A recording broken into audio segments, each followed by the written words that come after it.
Welcome. It's time for the further adventures of Indiana Jones. Sharing your adventures is an interesting experience. Pack your bag, grab your passport, and prepare to go globetrotting with Marvel Comics' classic four-color adventures of Indiana Jones. Jones? Dr. Jones, the eminent archaeologist? Hard to believe, isn't it? Ouch. Now, what shall we talk about? Welcome, IndieCast listeners and further fans, to the Further Adventures of Indiana Jones. I'm Joe Stuber. And I'm Keith Voss. And hey, Joe, we weren't quite sure what we were going to be doing with this episode. If we were going to be talking about issue number 11, the first part of the fourth nail, or if we were going to have two special guests in the Raven's Nest. Well, issue 11 is just going to have to wait for one episode because we do have a couple of reservations in the Raven's Nest tonight. Coming hot on the heels of Laird Malamed's fantastic interview with author Alan Eisenstock on the last IndieCast. They chatted about Alan's new book, Raiders, the story of the greatest fan film ever made. We've got a couple of guests who have something to do with that book as well. They actually made the greatest fan film ever made. They did. And if you don't know who we're talking about, we'll tell you. It's Zala and Chris Strompolos. They are joining us in the Raven's Nest. Yep, two of the greatest indie fans of all time. They are waiting. And Legends. Why don't we head on in? A round of drinks for everybody. I am ready for this one.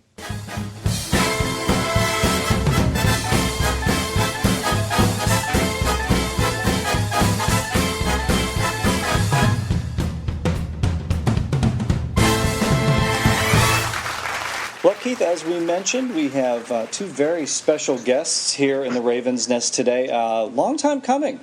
We've got the producers, co-producers. We've got the director, their actors, and the star. They've done everything. It's for Raiders of the Lost Ark, the adaptation. Please welcome the greatest fan film ever made.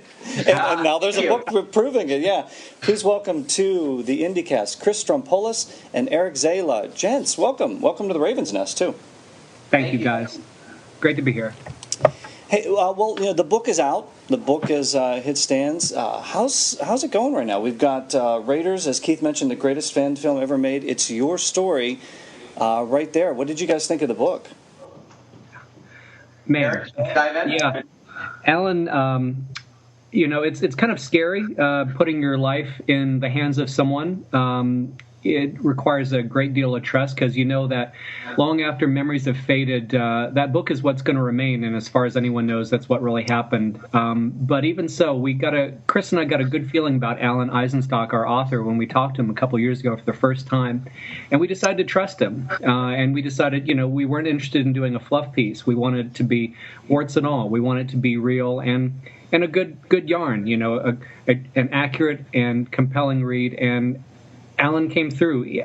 It's funny. We just got a great review posted online last night, and the response has been great. And what's really striking is that people, it covers us from kids to adulthood. And one of the amazing things is that people have commented that it really kind of taps into that nostalgic sense. I think the reviewer wrote, "I felt like I was 12 years old again," in referring to that innocent time when all things are possible, and we're not really aware of our real or perceived limitations as adults.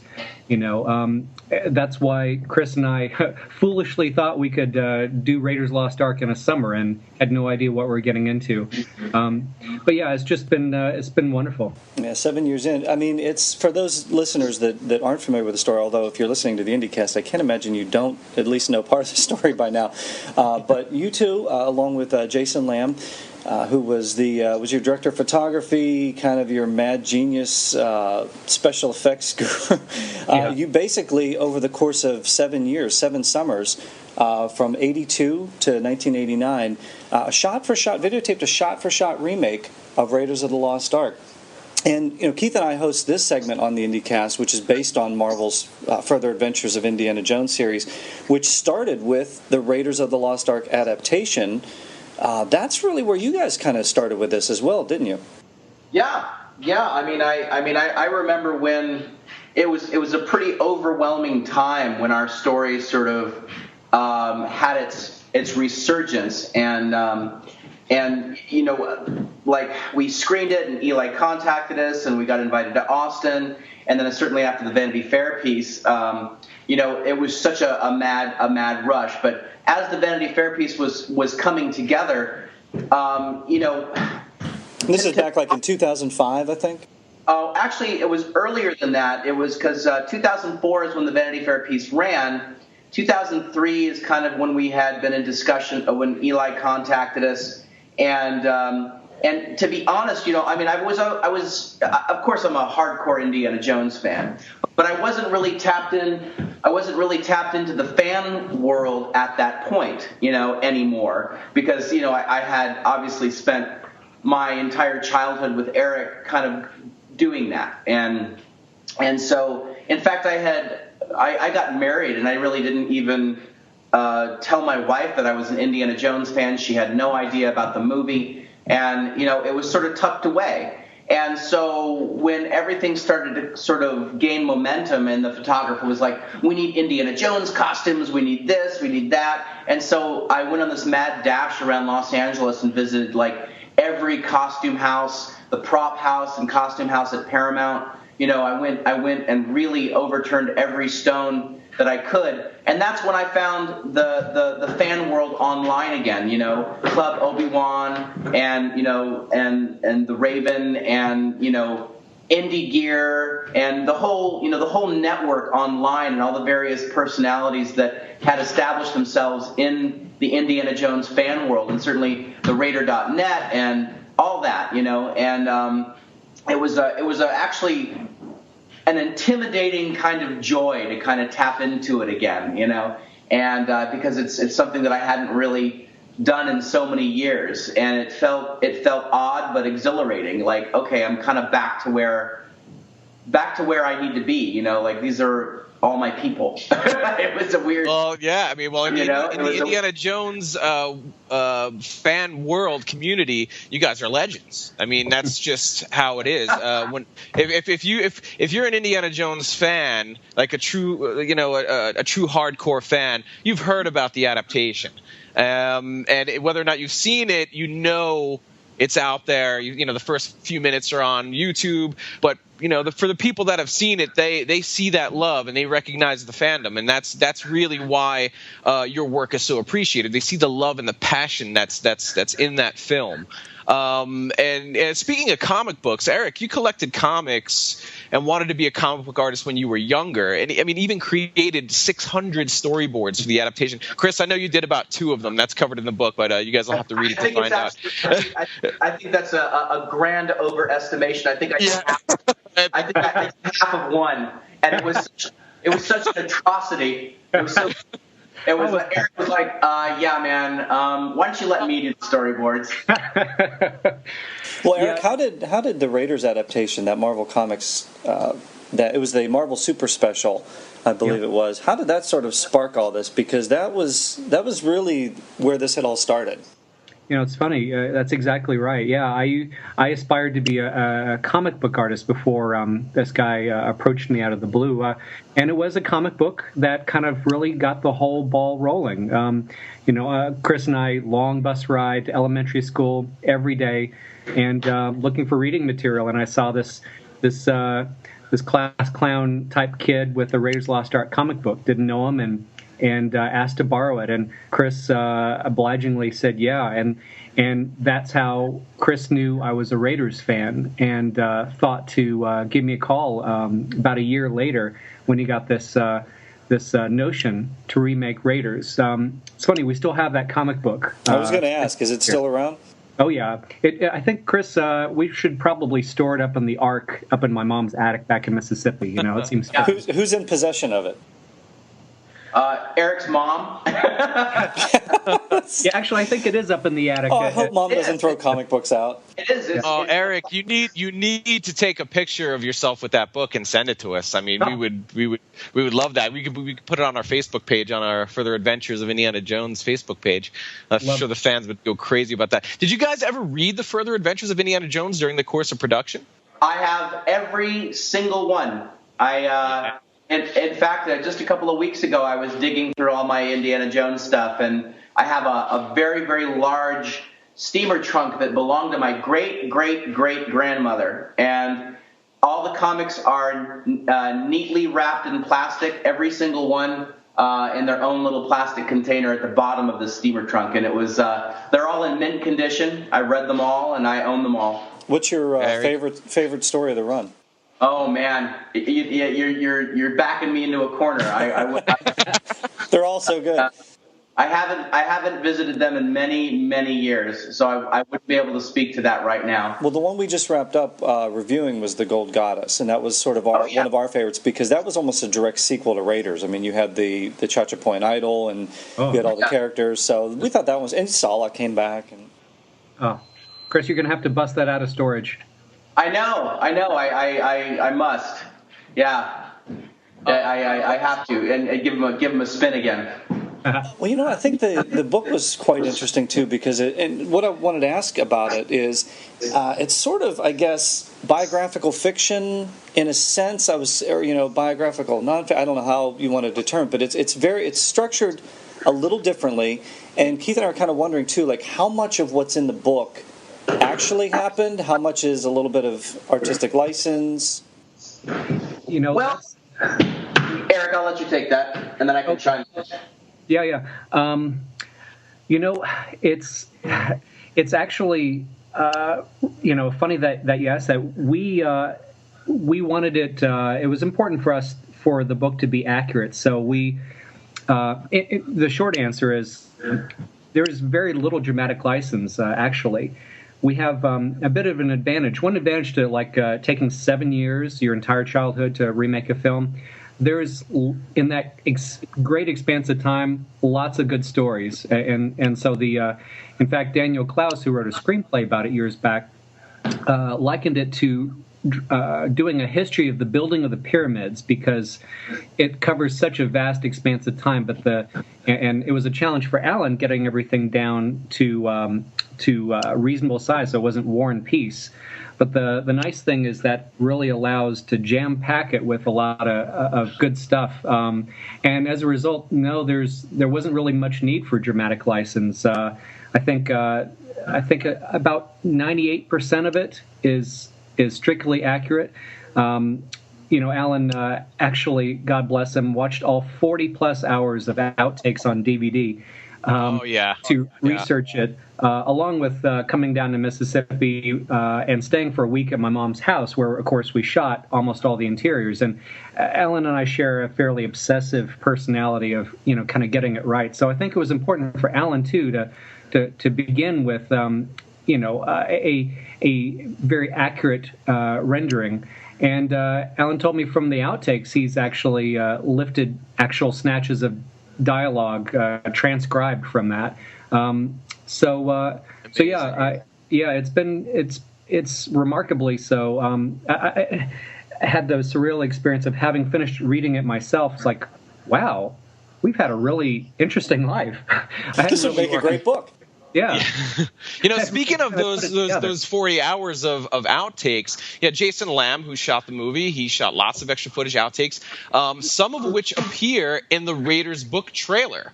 Yeah. Will the fans of the adaptation ever get to see all of that great footage in some type of documentary or a making of? Well, I think it's Jason Lamb had started to mold it a handful of years ago, and of course, the most critical element to any successful documentary is having a good narrative. What is it that you're trying to say? What do you want to leave the audience with, and what aspect of the story do you want to highlight? And that didn't come into focus with that particular version. Now with this book, of course, there's a resurgence of interest in our story and documenting it, and all that footage is available. So the documentary is in discussion, and I think it would be a great project for the right group of filmmakers and to match us up with. We've had a handful of people approach us, but it'd be really very cool to see that 40, 50 plus hours of footage kind of molded into a really cool, behind the scenes of the making of the making of the making of the making of, Yeah. Well, you mentioned the screenplay as well. I know that's been in development for a little while. Any news on that? Any chance we can see this version of it coming out? Well, the Klaus script, was the first sort of the Klaus script was the first sort of phase of our our story coming to our story coming to public attention, and so though the script was very good, ended up getting sort of tied up in the process of the industry, which is very, very common. It's not unheard of for a story to have 2-3 scripts written about it and in circulation. So it was shelved. There was a lot of movement on the executive level, obviously, when Paramount purchased DreamWorks and Steven went over to Paramount, and there was a conflict with Brad Gray, and so he went back to Universal. Scott Rudin left Paramount, went over to Disney with all of his projects, and so it sort of got shelved. And so what we're on to now, and I think it's actually a positive thing that with the book, Alan's rendition of our story and his capturing of the friendship and everything gives us a fresh starting point for a new script. And so that's what we're hoping to sort of get into at some point. We're shopping it right now. Well, it really plays out like that when you read the book too. There's something too as I was going through this, reading this book, is the fact that, and it's something that spoke to me because I know both Chris and Eric, you both come from broken homes. And so when I'm reading, because the same thing myself, and so when I'm reading this, I kind of, and tell me if I'm wrong on this, but really when you go through this, did shooting this movie and just keep continually coming back to it summer after summer after summer, is that a reason of sort of going into that world of just everything sort of chaos around and everything sort of uncontrollable in real life, that this is something that you could control? Was there a factor? Did that factor into it at all? Eric, do you want to speak to that and then I can dive in? Sure. Although I think you definitely this one's for you as well. Okay. I think it's interesting. Chris and I and then Jason even all raised by single moms. And Chris and I, and you can really tell in reading the book, we're so different, right? Just a little. So that's the understatement of this interview. But we reflected that yin yang, is what made it work, what led to conflicts. But one thing, as different as we were, we obviously shared a love of Raiders, of the Indiana Jones mythology, and a tendency to escape into that fantasy world. And certainly not conscious at the time, but I think there may be something to that. It was like for some kids, like summer camp was. Every summer it wasn't in question. All right, it's June, and you know what that means. We're doing Raiders again. Hope we'll finish this, this time. Summers were Camp Indy. Yeah. Yeah, exactly. A very bizarre way. Chris? I think I'll speak to my angle, which is, I think that's this is a question that has come up. Now that has to be sort of addressed in an interesting way, as an adult. There's a way to analyze it as a kid, but, when you're a kid, you're not aware that you're going through these psychological transitions, and you're not necessarily understanding why you're doing what you're doing. You're just sort of doing it from a core instinctual place. So in having been asked this question, and obviously having many years to think about it, and also having some excellent therapists, by the way. I think you go back and you regressively analyze, well, why did I do that? Why did I fall so obsessively into such, an exciting, adventurous world, and what was the need? Well, obviously one sort of basic thing was every kid back then, every little boy was, either into Star Wars or Indiana Jones or some, it's the natural sort of inclination to play and role play and go into a fantasy and pretend and use your imagination and create your world. I mean, that's the work that children do to grow. So that's the first thing, and then the second thing is obviously, what you touched upon, which is the escapist kind of angle, which is, hey, there's a chaos going around me. There's an element of dysfunction in my life. I don't have the family foundation, and I am going to throw myself into something that helps me escape. Now, for my thing, well, why did I sort of start all this? Which is, hey, well, Indiana Jones was a character that totally spoke to me, and was obviously in a world that was much more real than Star Wars, and it was a much more accessible hero. And because I was missing such a male element and a male leadership in my life, Harrison Ford and Indiana Jones seemed to kind of fill that gap where I could emulate that very masculine, intelligent, flawed, exciting, fit, morally sort of upholding kind of hero. And you definitely did that. You were actually the first young Indiana Jones. How does it feel? Thank you for that. And that actually, it's and I don't say this lightly, which is for me to have been acknowledged by the fan world, by so many people who played Indiana Jones themselves, to be acknowledged in that way is, for me, it's kind of a great honor. I know that sounds a little corny, but for our movie and my version of Indiana Jones to be sort of placed alongside the tome of Indiana Jones history is really, it's incredibly honoring and very flattering. And I think it was probably my goal, when I was a kid. I want nothing more than to play Indiana Jones and be acknowledged as Indiana Jones. And you did it. And we did it. And so it's very flattering, and I'm proud and I'm thankful, and like Eric says, none of this was ever supposed to happen, so it's pretty wild. I was just gonna say, are you guys both still as passionate about the world and character of Indiana Jones today as you were back then, as you were back then when you were making the movie? I think so. I mean, of course it's different, but yes, the passion is still there. I mean, we went and saw Raiders in IMAX together, when it came out recently. Of course, got the Blu-ray, and I have kids of my own now, and this past weekend there was a debate between my kids. For my boy Quinn, Temple of Doom. That's the best one for. Yes. All right. Yeah. I love your boy. Well done. So is he gonna remake Temple of Doom? Is that the plan? That would be sort of fitting, wouldn't it? Yeah. I mean, I was thinking you guys are all a little bit older, like Indy. Right? Yeah. Why not come back and remake Kingdom of the Crystal Skull? I think that's right up your alley right now, right? Well, it brings up an interesting topic. Would you let your kids do what you did? Well, it's funny. I've said in Q&As that my mom was extraordinarily patient, letting us take over basically her home for 7 years, including nearly burning it down, as you know. Well, burning it down and burning yourself down. Right. But as unorthodox as that is, I kind of feel it was such an extraordinary way to spend my childhood, and I'm aware now of how unique that was. I'm so grateful.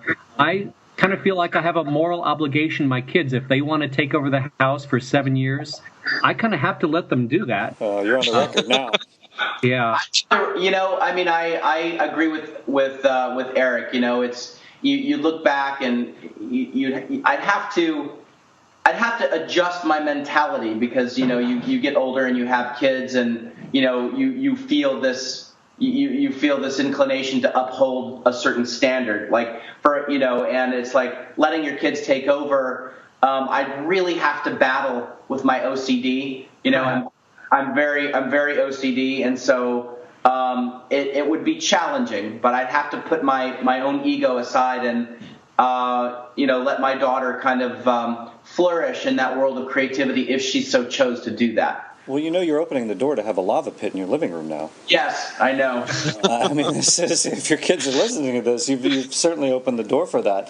I thought it was such an interesting thing to when you're going through, because and for those who haven't had a chance to read the book or aren't familiar with the story, please go out and get it, because it makes for a great read. But it's amazing how your friendship kind of just goes through these ebbs and flows over the years. What was it about this project? Because most people would have just cashed it in and just said, after a few years of this, and said, let's not worry about it. Because I think even at one point, Chris, there's something in there that says that you were even embarrassed by this at one point. What kept you coming back to this project to make sure that it got finished? This is Chris. Eric, do you want me to take that, or do you want to dive in? You take it, man.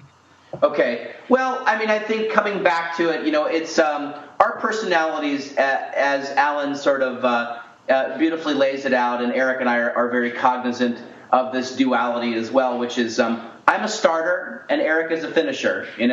I can start projects. I can really, embrace the grandiosity of a big idea, get it started, kind of pull all the elements together. But as we all well now know, plenty of kids back in the 80s have, drawers filled with old Betamaxes of, a 5-minute backyard effort, and to sustain that over 7 years is a different mechanism, it's a different dynamic. And so Eric has got an element in his personality where he is able to carry things over the finish line.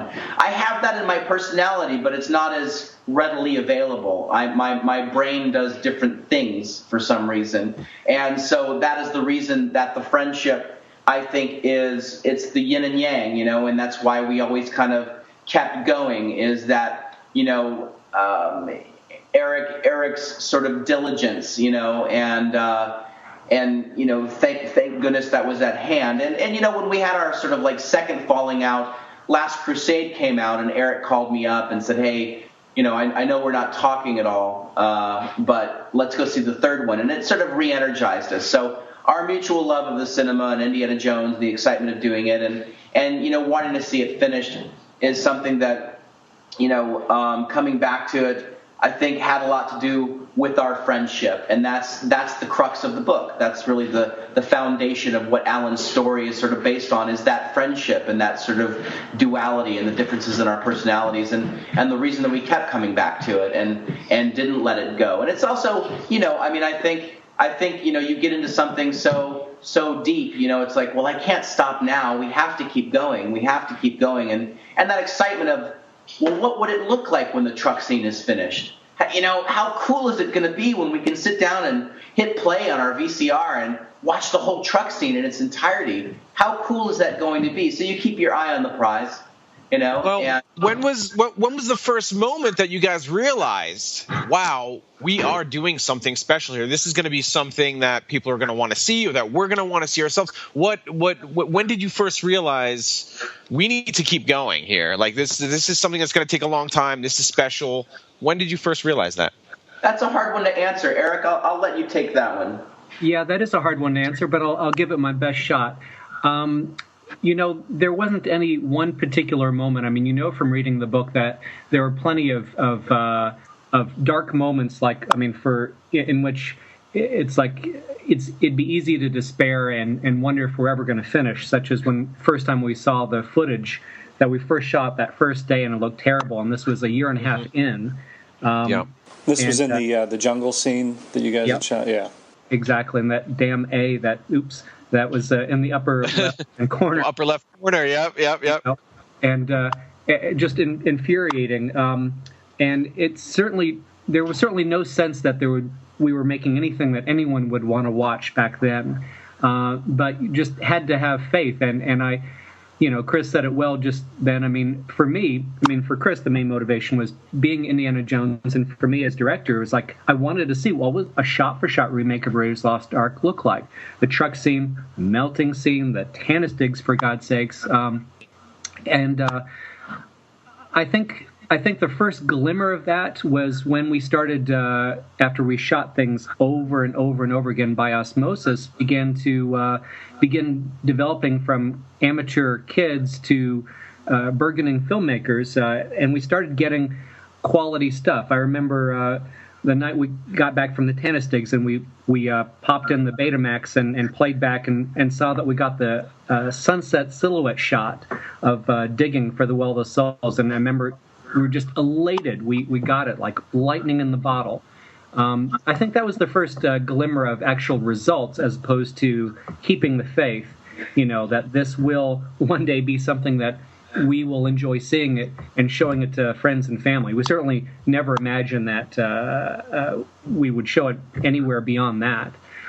And I think the first time that it really, really came into being was that first night in LOX near the very end, when we edited all night and for the first time got to play back the very opening sequence and see it finally cut together in order, best shots, set to John Williams. That was great. I didn't want to. Must have been a great feeling. Yeah. Well, I'll tell you what, it's interesting because I had a chance to see this in Nashville. That's where Eric and I first met several years ago. And I tell you what, as Indiana Jones fans, as Raiders of the Lost Ark fans, I think we all wish with each sequel, and especially when Kingdom of the Crystal Skull came around too, is like we want that feeling of being able to see Raiders again for the first time, and it always just falls short of it because you can't recreate that. But I'll tell you what, this is probably about as close as I've ever been to that, of seeing Raiders for the first time, and just that, because when I know, Keith, when you see it too, you probably get the same sense of when Absolutely. We're watching Indiana Jones and Raiders for the first time, we know the goal, we know what he has to get to, we just don't know how he's going to do it, and that's the excitement.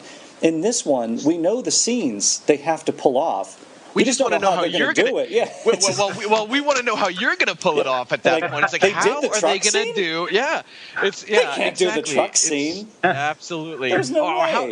How are they going to do a submarine? They're not going to be able to do a. Oh my God, they got the submarine. They did the Well of the Soul. How are they going to do the Well of the Soul? It's incredible. I mean, and speaking of being absolutely shocked when you see certain things on the screen, you guys are your props for this film were amazing. Everything that you guys created and used are outstanding. The book details where some of those were found, except for one in my mind. When I saw the film in the Pan Am Clipper scene, you guys located the exact same issue of Life magazine that were featured in the close-ups of the original film. The November 1936 issue. Now, this is the days. These are the days before eBay, the internet. All right, Google. Yep. How did you guys locate that issue? Did you go to the library, or where'd you find that? I think I found that, Eric. Didn't I, or did you? You did. I remember. As you know from the book, Chris at one point went out to school in Long Island in New York. Yeah. I was down in Mississippi, and the summers were the main activity, but we would write. In fact, I've dug up our old correspondence from, again, the attic, and I'd send Chris Polaroids, and Chris one time sent me a letter saying, "Eric, I found it. The same issue of Life magazine in this used bookstore, in New York City." And we and going on nothing more, of course, this was obviously pre-internet, than that image of the West Point cadet drinking a cup of water on the cover.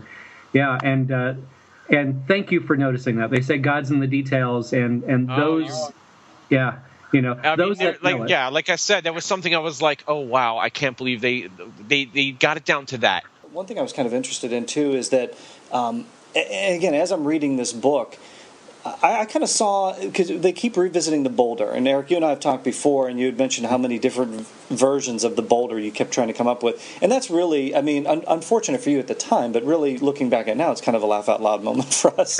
Just seeing this go. Good storytelling, yeah. There's so many different versions of this, and it's just like each. I kind of felt like you were Daffy Duck in a sense of just like each time this just like kept letting you down. This Wile E. Coyote. Coyote. Exactly. Yeah, this horrible thing. But did you, looking back at it now and seeing how Alan Eisenstock had sort of structured this narrative, do you kind of see the Boulder as almost a metaphor as it's kind of going through? Because you even named your production company after this. We did, and it's funny. That's absolutely right, and something that I reflected only after reading the book. I mean, this recurring motif of, all right, how are we going to do our most challenging prop, the Boulder, was touched on in the Vanity Fair article, but taken much further in the book. And I didn't realize until after reading the book that how integral, this iconic image of the Boulder was to our story. I mean, the very right down to Alan. He's so good. The first time we see the Boulder, of course, is when Chris and I stay up way past our bedtime, constructing out of bamboo and cardboard, and then realizing as the sun comes up that it's too big to get out of the bedroom. And there's that image, of course, of Chris and I pushing the boulder in a fruitless attempt to squeeze it unharmed through the doorway. And, of course, we ruin it in the process. And then that being bookended with how the book ends. And I'm not going to ruin it for anyone who hasn't read the book, but I asked him, I said, was that deliberate? Because that's just genius. I mean, and it is. And then after that, I realized that Chris and I, we don't forget our roots. Yeah, we did name our production company Rolling Boulder Films. And I guess that image of two friends pushing something massive is an effective metaphor for working together to overcome some sort of challenge. I suppose is the most sort of base interpretation, but it's It is very fitting. It's you guys are staying ahead of adversity. You're moving forward. Like Indy, you're stumbling, you fall, you get up, you keep moving. So it is definitely very fitting. Yeah. And again, not to ruin the ending, like you said, and I certainly wouldn't either. But did that actually happen? It did. That is. There's a slight, the slight dramatic liberty there was that the boulder was discovered. I mean, I don't want you to give it away. I don't want to give it away either. But okay, by someone other than was in the book. But what happens? What happens did happen. It's just the players. Yes, exactly. Okay, that's fine. Yeah, I'm not going to ruin it for anybody. But it's a really good ending. Yeah. Yeah. It's just a great book. I mean, it is like we touched on it before. You mentioned how the book is very nostalgic, and I get that same feeling. And within the first 12 pages, like I said, when we were off the air talking about it, after Katrina hit and you and Eric were talking on the phone, and he says, "I'm coming down to help," and you say, "Good, come on over and help." And that was really something like I said, I mentioned that's how I knew what kind of book this was going to be, about your friendship, your passion. Come over and help. Come over as if it's a summer's day 20 years ago and Chris still lives at the River House 5 minutes away. I mean, right there, it just tells you a lot about the type of friendship that you guys have, the type of book that it is, how it makes us all feel like we were all 12 years old again during all those summers. You hang out with your friends, you go over, you play Star Wars, you play Indiana Jones, whatever you're going to do. But instead of us just playing Indiana Jones, you guys were Indiana Jones, you were Belloc, you guys were making this movie. So this must have been just, it's kind of a living time capsule you guys can go back and watch, and I'm sure you have tons of memories not just from the film itself, but from everything that was going on behind the scenes as well. That's really well said, Keith. That you pretty much articulated how I feel. I mean, it does sort of capture that, and it is so much a story of friendship. I'm just really grateful that Alan was able to capture that. I mean, one day my son and daughter will read it and be able to know what Daddy's childhood was like, and it was a really special time and an amazing thing, and it's so amazing that you guys can read that and sort of feel like you were there. I've heard that from folks. It's just the power of movies, the power of a really great book.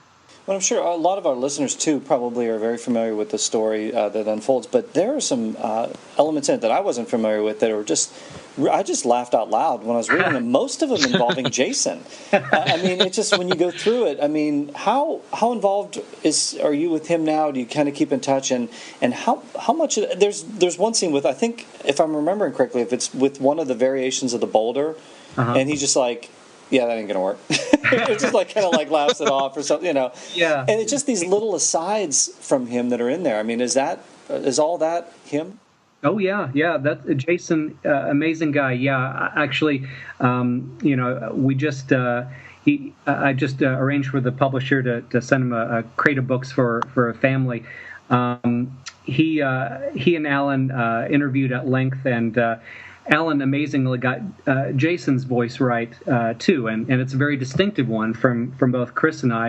Not too many 13-year-old level 4 vegans in Mississippi in the 80s, with a shaman medicine bag, around their neck, But Jason's a real deal eccentric, and thank God, because the film, as you well know, wouldn't have been the same without his sort of mad scientist genius in how to do all the special effects, and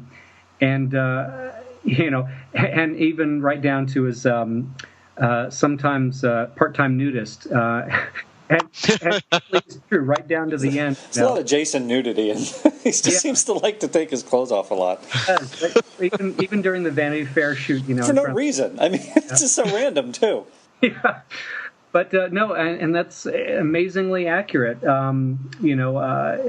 Looking back on it, I mean, what a cast of characters we are. But I can only see that really reading this book. This odd experience of reading a book about us.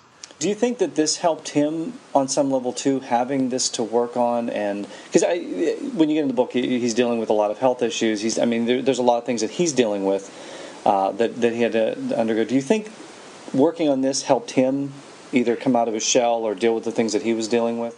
Definitely. He too was raised by a single mom, and I remember Jason telling me that she was just beyond pleased that we'd recruited Jason into this cockeyed scheme of remaking Raiders, because we were all kind of geeky kids, and Jason in his own way as well, and to be involved in a passionate project with a bunch of buddies, was a real plus, that we managed to all kind of find each other and bring something unique to the table, to this odd project. And thankfully, Jason was of a similar committed sentiment, that he was in for the long haul, year after year after year. Looking back on it, he says it was something that really helped him kind of connect socially. Any more input from Steven Spielberg? Have you heard from Harrison Ford at all? George Lucas on speed dial? Anything? Well, obviously we met Spielberg, but we kept in touch through his office years later. And so when the book was finally developed, we sent a copy over in hopes that Mr. Spielberg would consider endorsing it, and he did, and hence the quote on the back of the book, speaking of our film, the best piece of flattery George and I have ever received.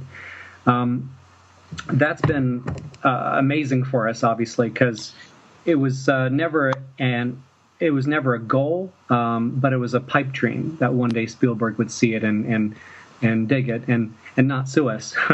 That's the important part. Well, I guess now the next step is to actually have Spielberg direct the story of your lives, and that would be coming full circle, wouldn't it? I don't think that will happen, but it's already it's real pinch me kind of stuff. I mean, because this thing doesn't happen in real life, does it? Turns out it did to you, sure. Yeah. Speaking of meeting Spielberg, that whole story is chronicled in the book as well. But he also showed you guys some Raiders bloopers and behind the scenes stuff. What were they? Anything that we haven't seen?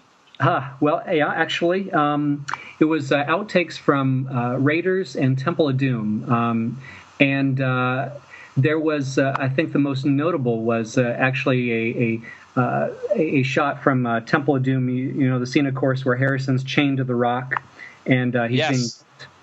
Well, apparently, while Harrison was in that position, they, a thuggy guard jumps out and starts whipping him, and then pulls off the turban, and it's Barbara Streisand. Yes.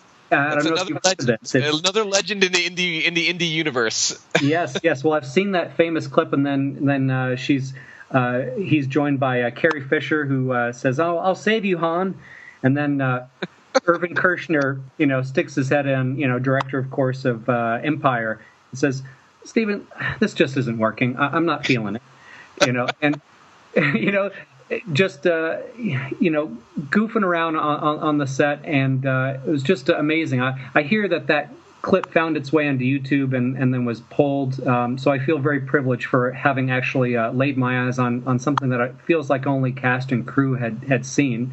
Yeah, it did sneak on. I had a chance to see a very grainy version of it. It's really tough to see, but very muffled, I would imagine seeing it with the man himself would be amazing. Any idea if Harrison Ford has seen your movie?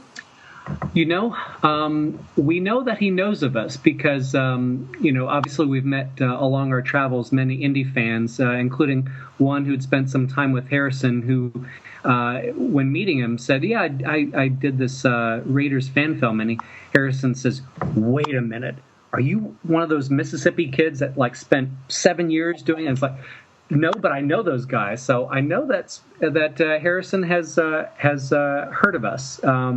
So who knows? One of these days, it would be fitting. After all, I had the rare and bizarre privilege of meeting my original counterpart, Paul Freeman, when we did our London premiere. So I've met Belloc. It would seem only right that one of these days, Chris meets Indy. It would seem appropriate. It would seem absolutely appropriate. And did you call Paul Freeman Baloche? Because that would have been classic. No. I'm like, oh, you're the guy that played Baloche, right? And that would have been classic. I did ask him. I said, "Mr. Freeman, I hope that my French. I hope I did it justice." And he said, "Oh, you were great. I saw your face up on the poster." And I said, "Oh, it's me." And I said, "Oh, you're great." Yeah. Did you have any fear of doing the French accent? Because I think Paul Freeman, he was cast without knowing. Spielberg didn't even know if he could do a French accent. That's and right. then flew him in, and it was like, he did it, and Spielberg was like, okay, fine. Well, So did you have any worries of doing the French accent at all? Worries? I wouldn't say worries. What we did, as you know from the book, is snuck in a tape audio cassette recorder into the re-release. Yeah. And recorded the movie, and I listened to those cassette tapes, that poor recording, the same way other people listen to language learning tapes. I'd be washing the dishes in the kitchen and hearing and speaking along with it. Yes, we are very comfortable up here, and and to this day, as a result, every inflection, every the cadence, accent, everything is just permanently etched into my memory. You did a fantastic job with that, but there was one thing that you missed. What's that? You didn't swallow a fly. Well, if we were done this in the age of CGI, I'm sure we would have. I was just gonna say, Eric, you could probably CGI. You could get George Lucas a CGI in a couple of flies going into your mouth, this is Raiders Special Edition. I think that would work. Have you heard from anybody that's in the book, like Jason, Angela Rodriguez, Kathy Underwood? Yeah. It's funny. Positive? Yeah. Thankfully, all positive so far, yeah. We just did our hometown screening back in Mississippi at the Biloxi Sanger Theater, where we always dreamed of doing our premiere, but didn't work out back in '89. Anyway, there were lots of cast members who had actually come out who had somehow missed the original screening back in '89, left for college or what have you. And so they were seeing it on screen with hundreds of strangers, for the first time, which was really surreal, including the Eyelids girl, who wrote "I love you" on her eyelids during the classroom scene. She was among those cast members that was there. Of course, Angela, we were reunited on stage with her for the first time in 18 years, a couple years back when we did a screening in Minneapolis. Jason, of course, we keep in touch with, and he joins us very selectively on screenings that really grab his attention. So that's been something. One of the most interesting things about this, too, is obviously creating Raiders of the Lost Ark shot for shot as kids is fantastic. It's a great story. But what I appreciate most about this is what you guys are doing now with the film. If you could talk a little bit about that, because you're actually using this now to help others. Well, that's in the beginning when Eric and I sort of started to get all this attention from our movie, we agreed to sort of, because of obviously copyright parameters and things like that, and we wanted to be respectful to the powers that be, George and Steven and Paramount and everybody. How do we position this in such a way where we can screen it and let people see it and benefit ourselves and all that kind of stuff. So what we did is the sort of disclaimer is that whatever screening entity that we worked with to host the film, and wherever we traveled to, it was agreeably a nonprofit, but also was agreed to sort of affiliate itself with some sort of charity organization or some sort of educational situation where, ticket sales and all of the attention could be also geared towards assisting others. And so it was a charitable, inspirational kind of energy that we wanted to utilize from the very beginning that would be mutually beneficial for everybody. So in our travels, 6-7 years of touring around the world with our movie, we've raised quite a bit of money for not only film education, like, for example, there was a struggling educational foundation in Portland that takes, I think 16 to 18 of its brightest, most promising kids, young teenagers from the Portland area who are interested in film, and puts them through a film program. Well, it was lacking funding. Well, from our 3 screenings in Portland, we managed to fund the entire program, and put all 16 kids through that program, and so things like that. We've donated money to tsunami relief, cancer research, AIDS research, museums, across the board, that kind of thing. And that's felt good to kind of give back. In addition to that, we have a film lecture that we do to inspire kids, because they want to hear our stories and hear how we did things, and it's inspiring. So to have a 10-year-old boy, dressed in an Indiana Jones outfit, come up to us after the screening and just have this glow, about him, where they get it and they feel empowered, that's the real icing on the cake. That is the most exciting thing. That's Indiana Jones to the rescue again. As you learn from the book, you quit your day jobs, sort of, kind of, sort of, and you started your own production company, and now you've got some things in development. What are some things that we can look forward to seeing? Well, hopefully it won't take 7 years again, but our current passion project is it's an original, no more remakes for us, but it's a Southern Gothic action adventure, sort of a hybrid that I don't think that we've seen before, called What the River Takes. And it's set in Mississippi, where we grew up, and accordingly draws upon a lot of the rich Southern heritage that we grew up in, as well as marrying that to our obvious love of adventure genre, which is in our cinematic DNA, safe to say.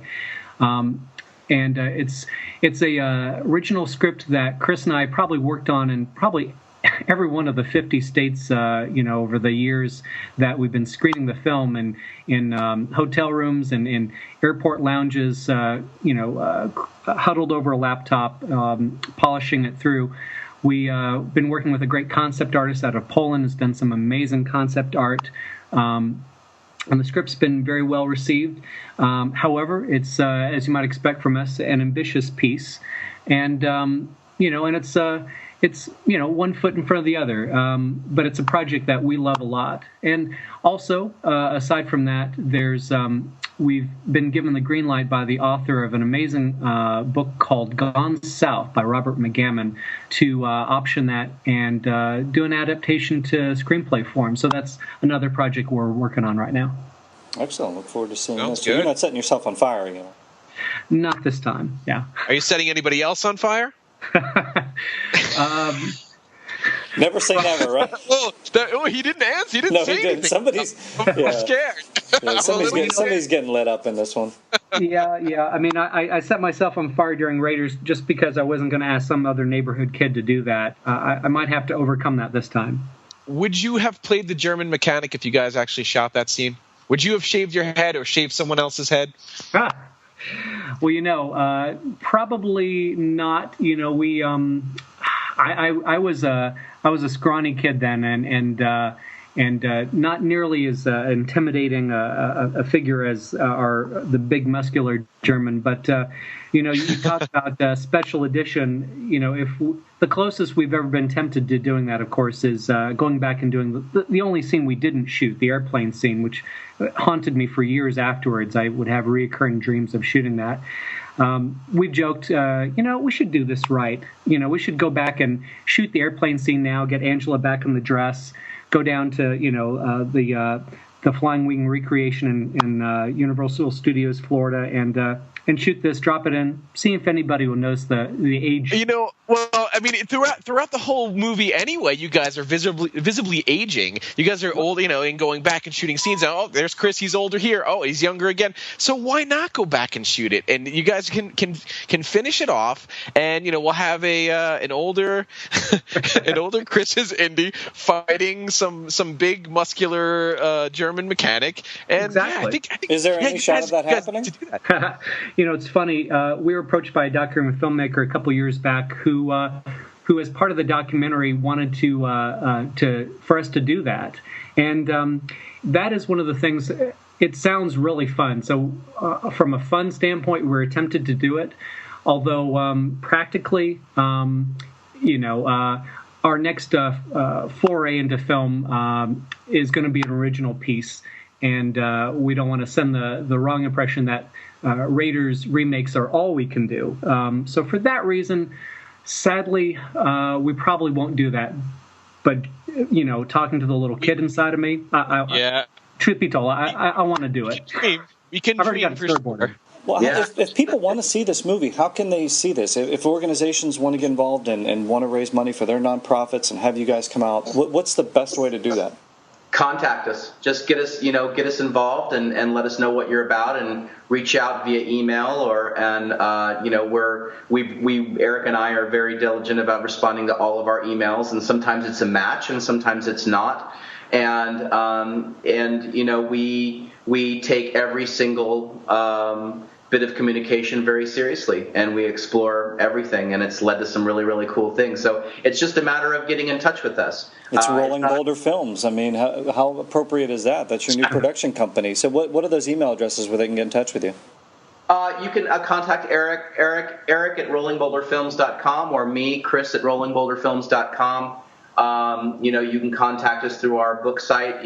That's a possibility too, to screen the film. So that's definitely an option, because the film isn't for sale. It's not online. We keep it sort of off the radar for this very reason, and we want to utilize it in the best way possible. Well, we certainly want to thank both of you. It's been a long time coming. We really appreciate having you here on the IndieCast. Fantastic job. We're enjoying the book. And thank you so much for just doing something I think we all wanted to do when we were kids, but you guys pulled it off. You guys pulled it off for sure. Thank you guys, and thanks for having us on and taking interest in our story and featuring the book. We really appreciate your time.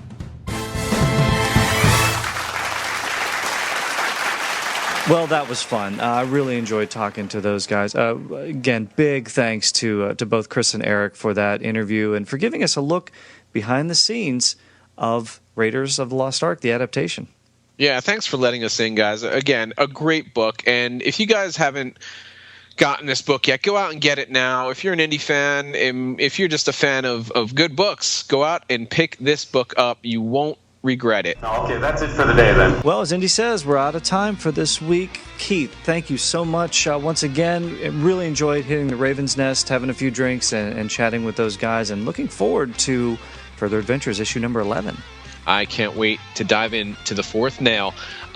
We hope to hear about you guys about the fourth nail. If you guys like issue number 11 or any other issue of the Further Adventures, just drop us a line. You know where to send those emails. If not, it's at thefurtheradventures@gmail.com. Send us an email. Let us know what you think of these issues. Let us know what you think of Raiders the Adaptation book. We hope to hear from all you guys. Come visit us on our Facebook page. We're looking forward to hearing from you. The Fourth Nail, Part 1, coming up next time on The Further Adventures of Indiana Jones.